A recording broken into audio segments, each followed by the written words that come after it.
गरुड़ पुराण 10वां अध्याय। मृत्यु के अनंतर के कृत्य। शव आदि नाम वाले 6 पिंड दानों का फल। दाह संस्कार की विधि। पंचक में दाह का निषेध।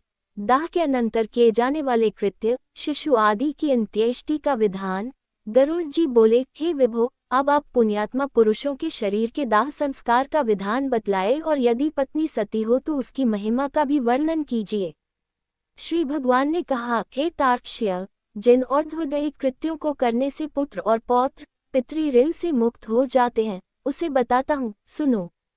बहुत से दान देने से क्या लाभ? माता पिता की अंत्येष्टि क्रिया भली भांति करें, उससे पुत्र को अग्निष्टोम याग के समान फल प्राप्त हो जाता है। माता पिता की मृत्यु होने पर पुत्र को शोक का परित्याग करके सभी पापों से मुक्ति प्राप्त करने के लिए समस्त बांधवों के साथ मुंडन कराना चाहिए।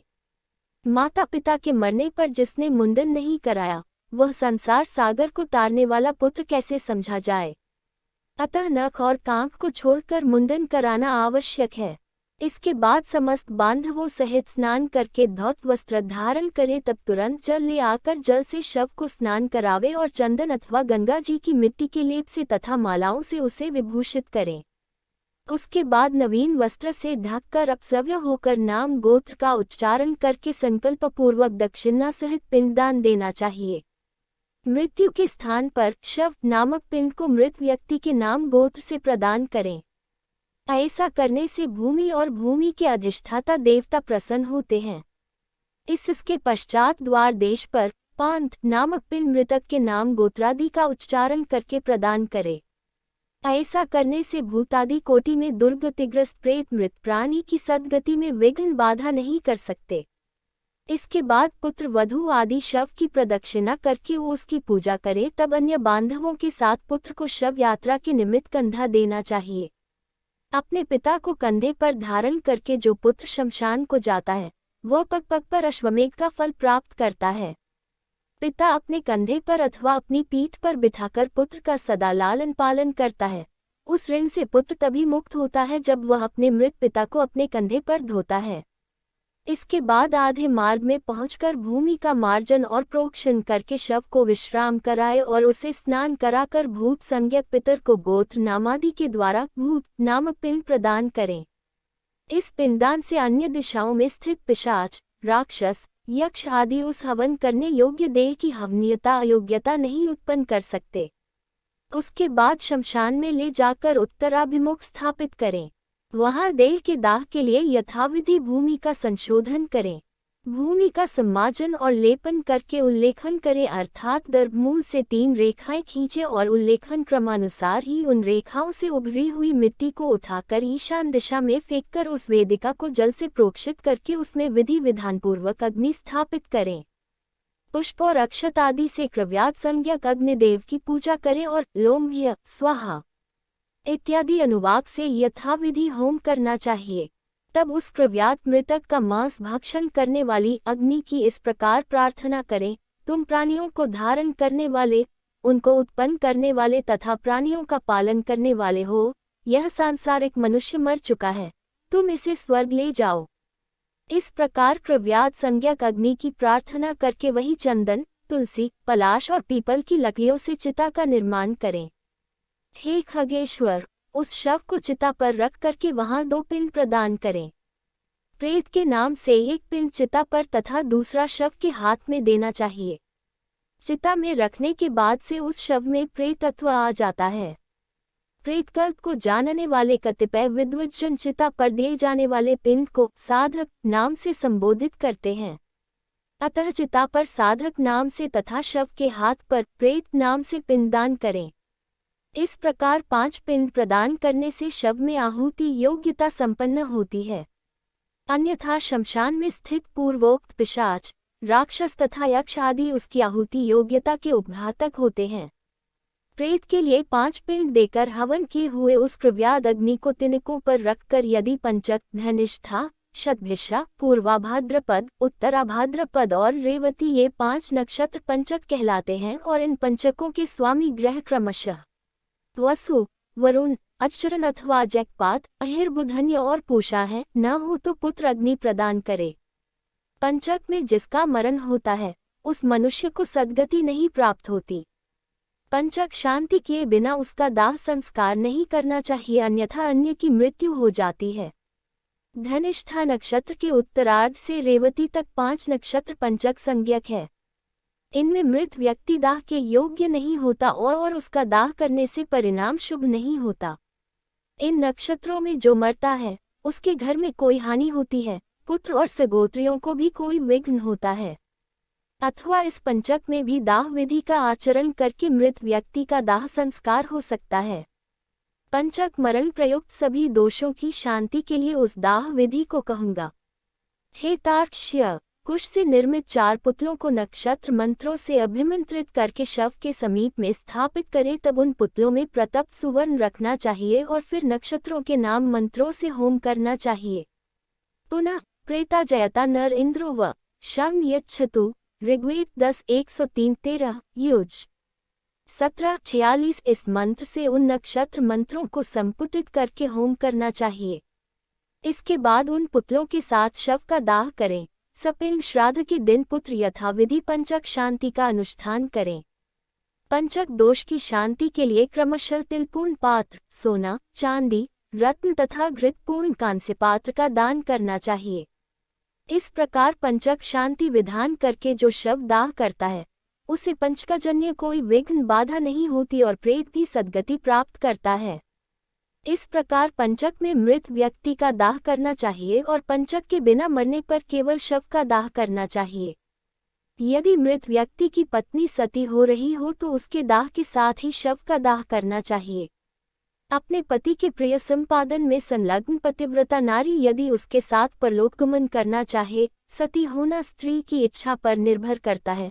सती के नाम पर कोई जबरदस्ती नहीं होनी चाहिए। तो पति की मृत्यु होने पर स्नान करे और अपने शरीर को कुमकुम, अंजन, सुंदर वस्त्राभूषण आदि से अलंकृत करे, ब्राह्मणों और बंधु बांधवों को दान दे, गुरुजनों को प्रणाम करके तब घर से बाहर निकले। इसके बाद देवालय जाकर भक्तिपूर्वक भगवान विष्णु को प्रणाम करे।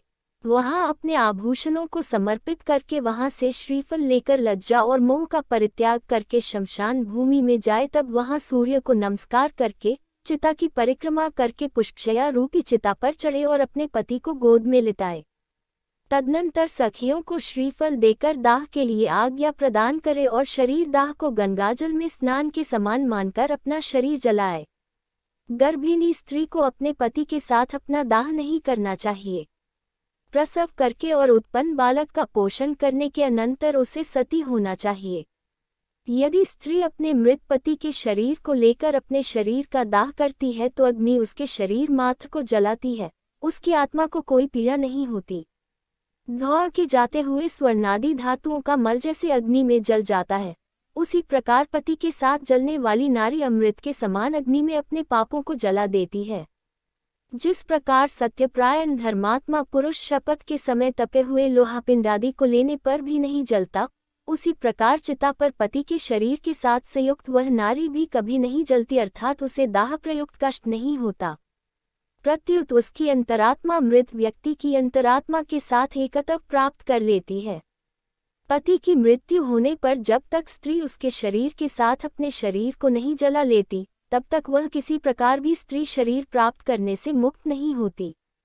इसलिए सर्वप्रयत्न पूर्वक मन, वाणी और कर्म से जीवितावस्था में अपने पति की सदा सेवा करनी चाहिए और मरने पर उसका अनुगमन करना चाहिए। पति के मरने पर जो स्त्री अग्नि में आरोहण करती है, वह महर्षि वशिष्ठ की पत्नी अरुंधति के समान होकर स्वर्गलोक में सम्मानित होती है। वहां वह पतिप्रायणा नारी अप्सरागुणों के द्वारा स्तूयमान होकर 14 इंद्रों के राज्यकाल पर्यंत अर्थात 1 कल्प तक अपने पति के साथ स्वर्गलोक में रमण करती है। जो सती अपने भर्ता का अनुगमन करती है, वह अपने मातृकुल, पितृकुल और पतिकुल इन तीनों कुलों को पवित्र कर देती है। मनुष्य के शरीर में 3.5 करोड़ रोमकूप हैं, उतने काल तक वह नारी अपने पति के साथ स्वर्ग में आनंद करती है।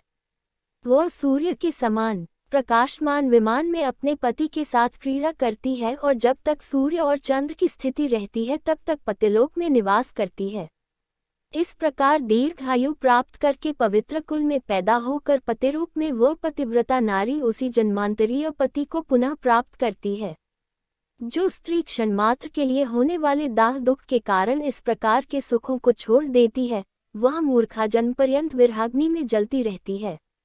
इसलिए पति को शिव स्वरूप जानकर उसके साथ अपने शरीर को जला देना चाहिए। शव के आधे या पूरे जल जाने पर उसके मस्तक को फोड़ना चाहिए। गृहस्थों के मस्तक को काष्ठ से और यतियों के मस्तक को श्रीफल से फोड़ देना चाहिए। पितृलोक की प्राप्ति के लिए उसके ब्रह्मरंध्र का भेदन करके उसका पुत्र निम्न मंत्र से अग्नि में घी की आहुति दे। हे अग्निदेव, तुम भगवान वासुदेव के द्वारा उत्पन्न किए गए हो, पुनः तुम्हारे द्वारा इसकी तेजो में दिव्य शरीर की उत्पत्ति हो। स्वर्गलोक में गमन करने के लिए इसका स्थूल शरीर जलकर तुम्हारा हवि हो, एतदर्थ तुम प्रज्वलित हो। इस प्रकार मंत्र सहित तिल मिश्रित घी की आहुति देकर जोर से रोना चाहिए, उससे मृत प्राणी सुख प्राप्त करता है। दाह के अनंतर स्त्रियों को स्नान करना चाहिए, तत्पश्चात पुत्रों को स्नान करना चाहिए। तदनंतर मृत प्राणी के गोत्र नाम का उच्चारण करके तिलांजलि देनी चाहिए। फिर नीम के पत्तों को चबाकर मृतक के गुणों का गान करना चाहिए। आगे आगे स्त्रियों को और पीछे पुरुषों को घर जाना चाहिए और घर में पुनः स्नान करके गोग्रास देना चाहिए। पत्तल में भोजन करना चाहिए और घर का अन्न नहीं खाना चाहिए। मृतक के स्थान को लीप कर वहां 12 दिन तक रात दिन दक्षिणाभिमुख अखंड दीपक जलाना चाहिए।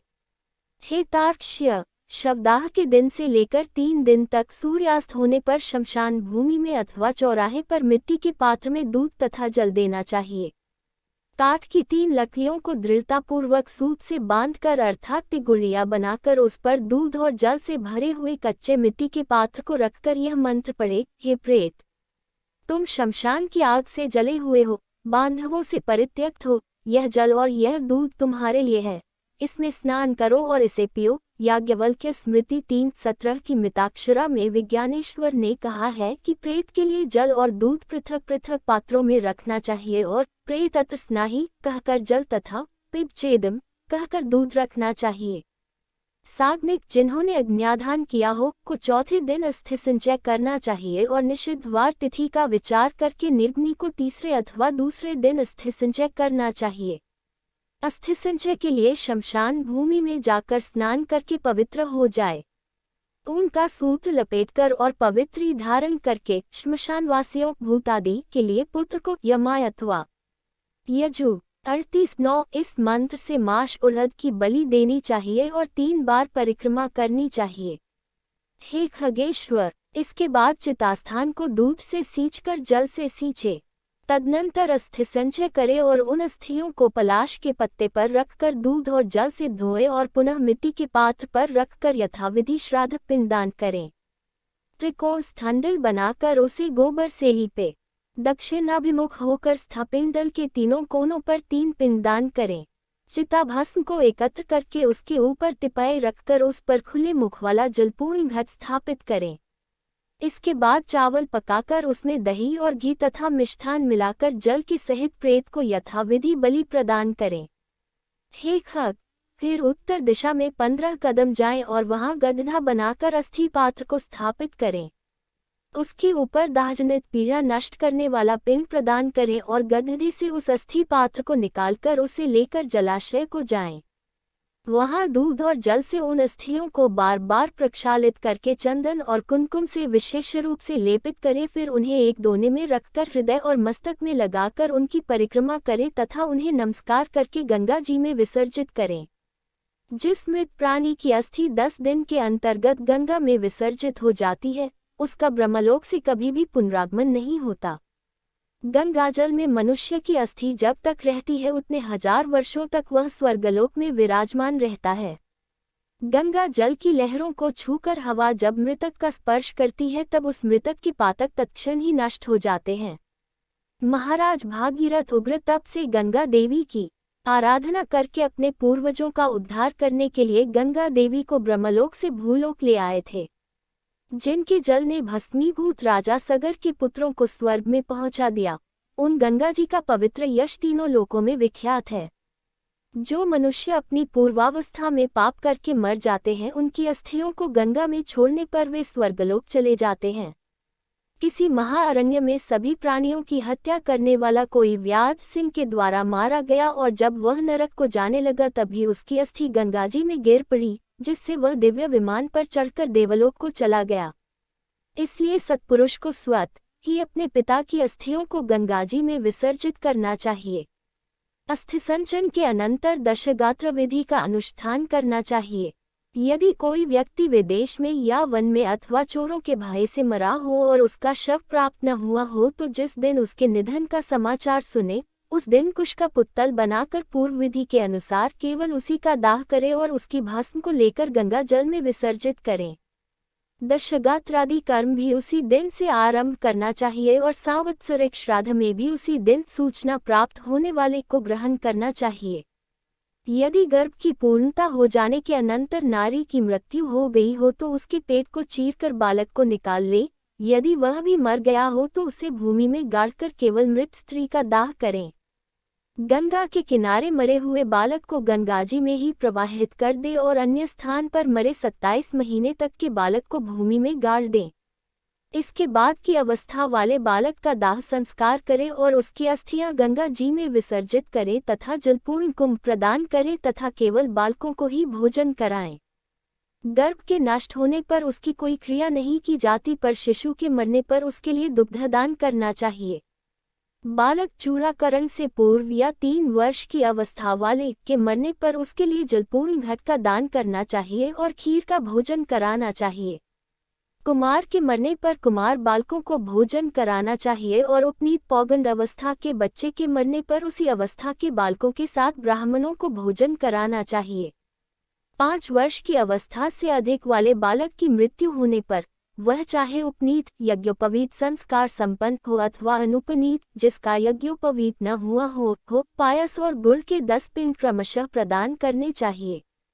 पौगंड अवस्था के बालक की मृत्यु होने पर वृषोत्सर्ग तथा महादान की विधि को छोड़कर एकादशाह तथा द्वादशाह की क्रिया का संपादन करना चाहिए। पिता के जीवित रहने पर पौगंडावस्था में मृत बालक का सपिंडन श्राद्ध नहीं होता, अतः 12वें दिन उसका केवल एकोद्दिष्ट श्राद्ध करें। स्त्री और शूद्रों के लिए विवाह ही व्रतबंध स्थानीय संस्कार कहा गया है। व्रत अर्थात उपनयन के पूर्व मरने वाले सभी वर्णों के मृतकों के लिए उनकी अवस्था के अनुकूल समान क्रिया होनी चाहिए। जिसने थोड़ा कर्म किया हो, थोड़े विषयों से जिसका संबंध रहा हो, कम अवस्था हो और स्वल्प देह वाला हो, ऐसे जीव के मरने पर उसकी क्रिया भी स्वल्प ही होनी चाहिए। किशोर अवस्था के और तरुण अवस्था के मनुष्य के मरने पर शय्यादान, वृषोत्सर्ग आदि, पददान, महादान और गोदान आदि क्रियाएं करनी चाहिए। सभी प्रकार के सन्यासियों की मृत्यु होने पर उनके पुत्रों आदि के द्वारा न तो उनका दाह संस्कार किया जाना चाहिए, न उन्हें तिलांजलि देनी चाहिए और न ही उनकी दशगात्रादि क्रिया ही करनी चाहिए, क्योंकि दंड ग्रहण संन्यास ग्रहण कर लेने मात्र से नर ही नारायण स्वरूप हो जाता है। त्रिदंड मन, वाणी और इंद्रियों का संयम ही त्रिदंड है। ग्रहण करने से मृत्यु के अनंतर उस जीव को प्रेतत्व प्राप्त नहीं होता। ज्ञानी जन तो अपने स्वरूप का अनुभव कर लेने के कारण सदा मुक्त ही होते हैं, इसलिए उनके उद्देश्य से दिए जाने वाले पिंडों की भी उन्हें आकांक्षा नहीं होती। अतः उनके लिए पिंडदान और उदक क्रिया नहीं करनी चाहिए, किंतु पितृभक्ति के कारण तीर्थ श्राद्ध और गया श्राद्ध करने चाहिए। हे तार्क्ष्य, हंस, परमहंस, कुटिक और बहुदक, इन चारों प्रकार के सन्यासियों की मृत्यु होने पर उन्हें पृथ्वी में गाड़ देना चाहिए। गंगा आदि नदियों के उपलब्ध न रहने पर ही पृथ्वी में गाड़ने की विधि है। यदि वहां कोई महानदी हो तो उन्हीं में उन्हें जल समाधि दे देनी चाहिए। इस प्रकार गरुड़ पुराण के अंतर्गत सारोधार में दाहस्थ संचय कर्म निरूपण नामक 10वां अध्याय पूरा हुआ।